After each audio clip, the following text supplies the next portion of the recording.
Okay, we got to go fast because Bonnie's going to jump in again. Typical Hollywood, they continue to portray villains in a negative light. Specifically, fictional evil characters mostly have bad skin. Look at the Wicked Witch of the West. She's green and ugly. That's not cool.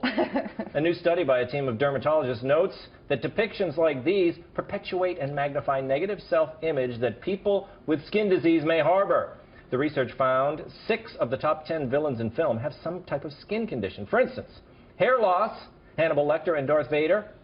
Dark circles under the eyes, as well as wrinkles, Darth Vader and the Queen. Facial scars, Darth Vader and Reagan McNeil. Bulbous nose, the Queen. Meanwhile, heroes are always portrayed as gorgeous. Look at that.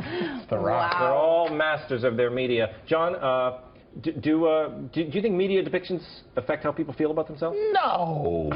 I mean, these things are perceived as negative by somebody who's 5 or 6 years old. Do I have a daughter who's 5 and she didn't get it from any of these media depictions because she hasn't seen them? These things are based on what people already think. And frankly, if you're talking about art, if you're talking about popular art, you have to work in shorthand, and so sometimes there's going to have to be one of these things to say, this person is not supposed to be the hero. That's not going to foster views which would exist even if nobody had ever seen Snow White or Patriot Games or anything else. I don't think it's the hair loss on Darth Vader. I feel like it's the costume. You know what listen, you know what I hate the most about all this? I know I've said this before on the show, but it's like, there are so many things to really be outraged about if you're looking for an issue. Out there. There you go. Like, why are we not? The story's been put out by teenagers. Oh, I see. Oh, that was where the study came from? Yeah. Jill. Yeah. A bunch of teenagers. Look, do you think that villains should, look nicer?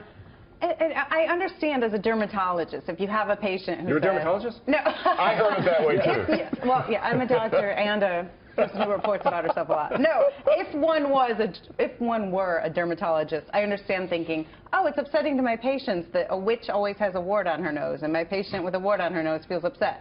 I get that. That's compassionate. But Hollywood has to depict someone. It's a visual medium, movies and TV. You have to depict them in a way that visually sounds scary. That's why you're in radio, right, Sam? Yeah, I have like 2, if not 3 of those things, and it puts people in a bad mood always when they realize that they have those things, and that's why villains are villainous.